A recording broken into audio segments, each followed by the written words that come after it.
9:06 de la mañana, continuamos en ampliación de noticias y hemos recibido aquí en los estudios de RPP al señor Pedro Baños. Él es analista geopolítico español, coronel en la Reserva y autor clave en temas de poder y estrategia global. Se encuentra aquí con nosotros en Lima para presentar sus libros La encrucijada mundial y geohispanidad, que plantea reflexiones sobre las transformaciones en el mundo, no solamente a través de cómo se ha venido reconfigurando, digamos, la geopolítica mundial, ¿no? La hispanidad, el lugar que ocupa la hispanidad en ese nuevo mapa, en ese nuevo tablero, sino además también, por ejemplo, cómo las fórmulas, asegura él, del siglo pasado ya no van resultando válidas en un mundo que ha entrado de lleno en la era digital, en una revolución industrial, económica, social, cuyos efectos, advierte, apenas empezamos a vislumbrar. Un mundo regido por la inteligencia artificial, con ordenadores cuánticos, sorprendentes avances en biotecnología y neurociencia, y en el que hasta los objetos más cotidianos van a estar conectados a Internet. Cuando ayer preparaba, recibía la pauta y leía todo esto, de pronto, le confieso, sentía nerviosismo, porque decía, caramba, este mundo que a veces nos resulta a algunos ya un poco difícil mantenernos, ¿no?, al ritmo en el que avanza la tecnología, bueno, ese ritmo va a ser mucho más vertiginoso en los próximos años. ¿Cómo lo vamos a enfrentar? Le confieso que había un poquito de miedo porque decía, caramba, mañana me despierto y hay autos voladores y hay robots por todos lados y las profesiones que van a desaparecer y todo este cambio. Bienvenido en primer lugar al programa. Gracias por estar con nosotros esta mañana. Pues muchísimas gracias a usted, Mávila, por contar conmigo. Efectivamente, estamos viviendo un mundo muy complejo que además todo se acelera de una manera impresionante, como nunca jamás. Y el problema es que ¿están nuestros dirigentes, nuestros políticos preparados para organizar una sociedad en este nuevo mundo? Porque además no es un mundo que estemos pensando a 5 o 10 años vista, ¿no? Es que es inminente, ¿no? Porque fíjese todo lo de la transformación de la inteligencia artificial, es que va a transformar completamente la sociedad. Muchísimos empleos van a desaparecer, clarísimamente. Habrá otros, pero muchos menos de los que comparados con los que van a desaparecer, y por tanto necesitamos dirigentes que tengan esa mentalidad, que no solo se esté mirando el ombligo, sino que tengan un poco de apertura de miras para precisamente ir preparando a la sociedad para esto que se nos avecina, que además que va a ser absolutamente inminente. Son muchísimas transformaciones. Fíjese, por ejemplo, uno de los problemas que veo que además no solamente pasa en Europa, sino también aquí en América, es todo el tema de las pensiones, ¿no? ¿Quién va a pagar las pensiones? Si es que va a haber pensiones en el futuro. Porque parte de las revoluciones y los cambios tiene que ver, cuando uno habla de avances, incluimos la medicina. La medicina está permitiendo hoy que la vida se extienda, la cultura sobre la alimentación, por ejemplo, o la conciencia sobre el deporte, sobre cómo mantener el cuerpo y el espíritu sano. Ahora, usted hablaba de los liderazgos que resultan claves, pero al mismo tiempo hay un toque de esperanza en sus textos y dice, la hispanidad tiene mucho que aportar. No deberíamos depender de las potencias, pero lo que por lo menos de este lado del mundo sentimos es que nos vamos quedando cada vez más rezagados. Efectivamente, usted decía al principio, decía la posición de la hispanidad en el mundo. El problema es que no tenemos ninguna posición actualmente. Aquí hablamos de China, de Rusia, de Estados Unidos, de India, pero ¿y dónde quedamos los hispanos, no? Esta verdadera civilización que conformamos. Y además, fíjese, dentro de poco van aquí a tener el Congreso de la Lengua Española aquí en Arequipa, ¿no? Y les doy la enhorabuena por ello, porque va a ser seguro un evento internacional de máxima importancia.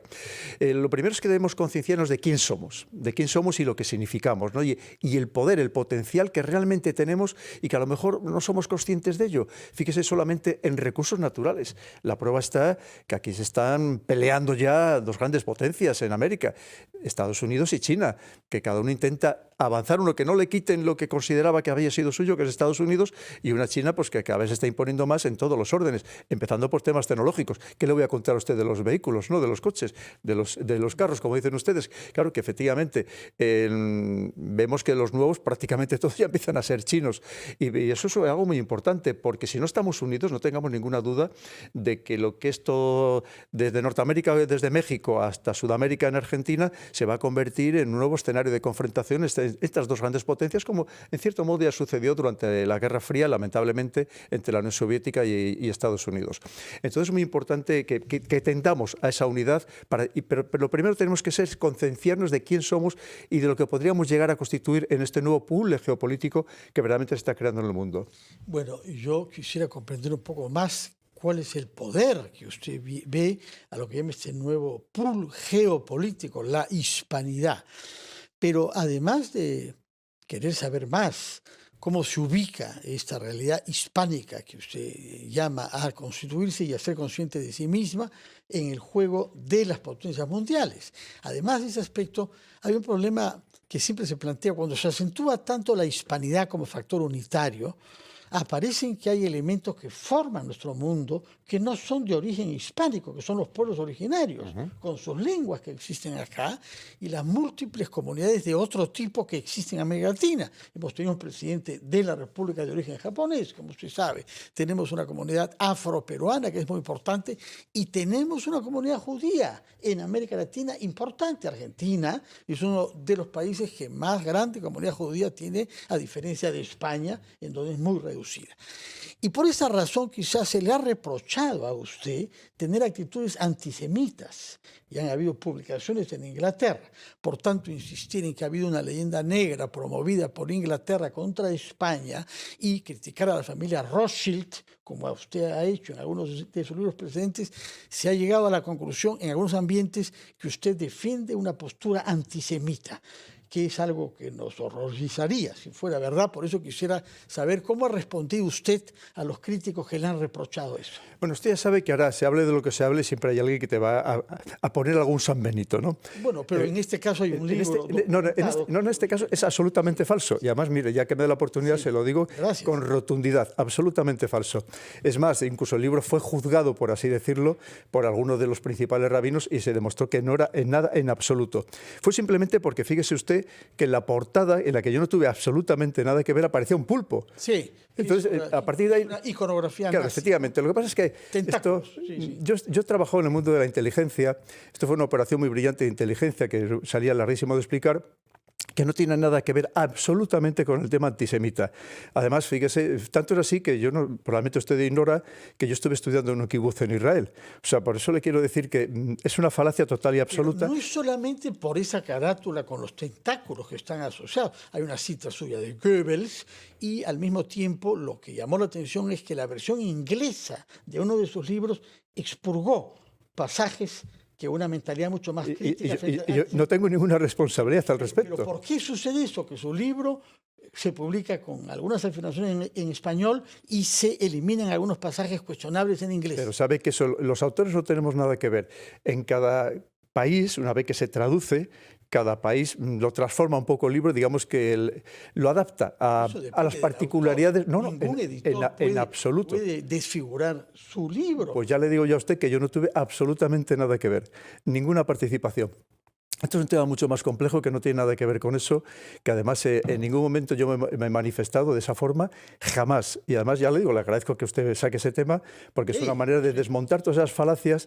Lo que pasa es que ya le digo, eso es lo mismo que si ahora mismo hacemos cualquier análisis objetivo sobre lo que está pasando ahora mismo en Israel, con Gaza, pues ya sabe, o es antisemita o es islamófobo, no hay término medio. Si hablamos del tema de Ucrania, evidentemente, pues o eres totalmente atalantista, o tanista, como se suele decir, o es que te paga Putin. No tiene nada que ver. Simplemente los analistas nos dedicamos a hacer análisis objetivos. Evidentemente, ninguno estamos en posesión de la verdad absoluta, ni muchísimo menos, pero inmediatamente te cuelgan cualquier tipo de desaméritos. Tenemos que ser conscientes de ello, tenemos además que soportar esa carga. Pero eso no significa que evidentemente corresponda con la realidad, ni muchísimo menos. Usted habla de una nueva, y es algo que resulta evidente, de cómo pararnos en este nuevo tablero geopolítico, ¿correcto? Y cómo sacar provecho de manera estratégica, digamos, a esta nueva posición, apelando a este elemento común que es la potencia hispana, como lo define en sus libros. La pregunta es, en un mundo polarizado como este, ¿cuál debería ser entonces esa estrategia? Porque esto de Internet y de las redes sociales nos está llevando también a un mundo donde las posiciones absolutas parecen querer imponerse, donde el espíritu crítico se condena. ¿Cómo analiza usted eso?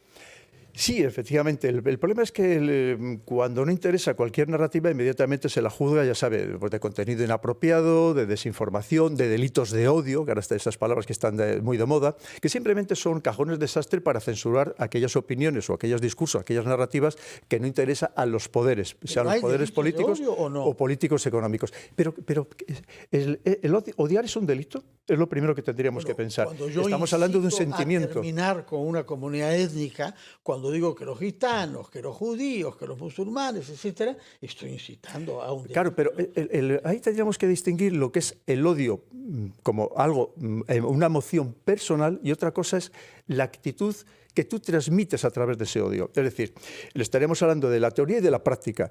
Evidentemente no es lo mismo una cosa que otra. Es decir, una persona puede odiar interiormente lo que usted quiera, una comida, por poner algo, ¿no? Un ejemplo. Pero eso no significa que a todo el mundo que come esa comida pues le vaya a dar con un palo en la cabeza. El delito de odio no tiene que ver con cosas como la comida, sino con personas y con comunidades étnicas. Permítanos ir a una pausa, por favor, y retomamos nuestra conversación con usted, Pedro Baños, coronel retirado del Ejército Español y autor de libros que han tenido gran impacto en España, y el último de los cuales él ha venido a presentarlo aquí al Perú, Geohispanidad, la potencia hispana en el nuevo orden. Que además en la portada es la reina, ¿correcto? Del ajedrez. Correcto. Es la reina, pero además con la ñ. La virgulilla de la ñ. Para acentuar que en el español se usa la ñ. Y no solamente eso, Mávila, sino que además lo que pretendo es decir que por encima incluso de los dirigentes, incluso de esa extraordinaria figura de esa persona tan magnífica que es la reina Isabel la Católica, está la hispanidad, está incluso el español, en ese sentido de que es esa lengua que nos une a todos. Muy bien, 3 minutos de la mañana y estamos conversando con Pedro Baños, autor de 2 libros sumamente interesantes que tienen que ver con cómo va cambiando el mundo, la encrucijada mundial y geohispanidad, ¿no? Y hablábamos de cómo podemos aprovechar desde esta hispanidad destacada además en la portada del libro, ¿no? Con la figura de una reina, usted decía al final, por encima incluso de los liderazgos.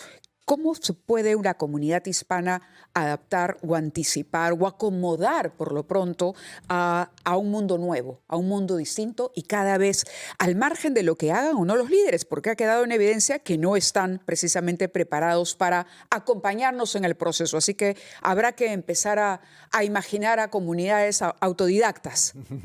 Mávila, efectivamente, mire, el problema es que es otro mundo. Tiene líderes que nos gusten o no nos gusten, tienen un gran carisma y tienen un grandísimo apoyo popular, grandísimo apoyo popular. El problema es que cuando usted va a los líderes... ¿Quiénes son esos líderes que tienen?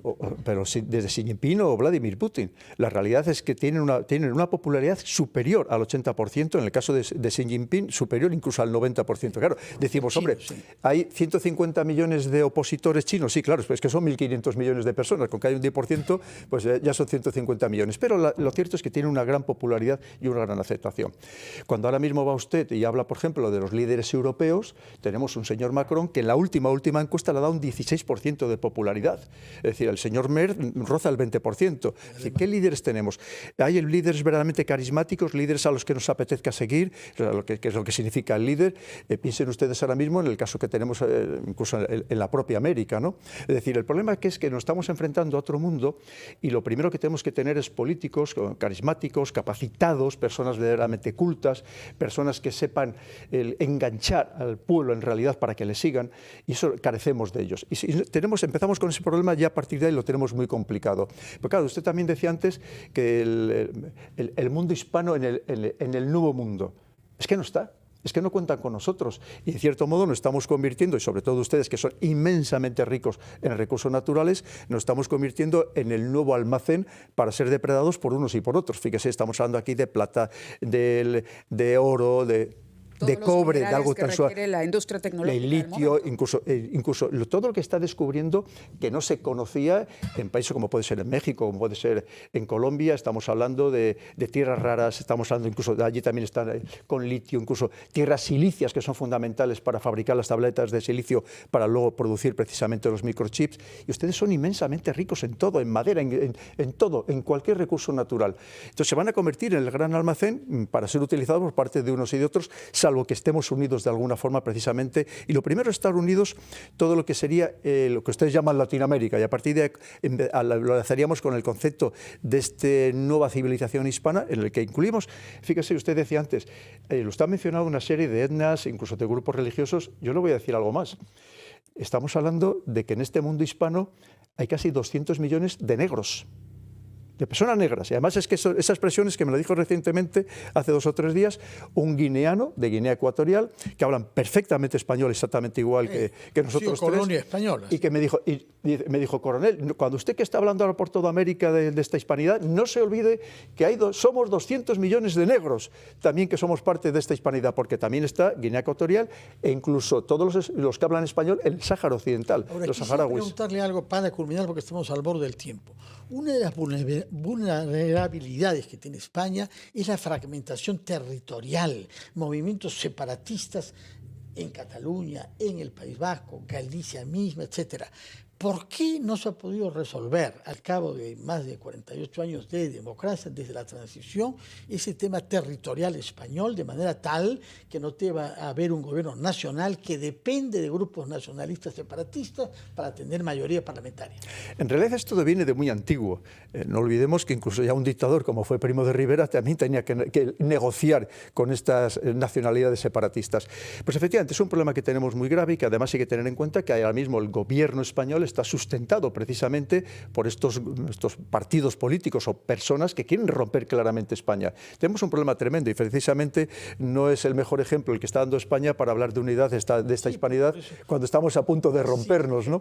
Efectivamente. Para nosotros es algo tremendamente preocupante. Gracias por su optimismo y por el entusiasmo que nos ha venido a traer y por la mirada crítica que tiene usted sobre la situación geopolítica del mundo. Señor Pedro Baños, coronel del Ejército Español, muchas gracias por su presencia y le deseamos una feliz estadía en el Perú. Muchísimas gracias a ustedes. Gracias por estar acá y por tocar los temas. El Real Felipe. Lo haré. De todas maneras, muy amable. Gracias por acompañarnos.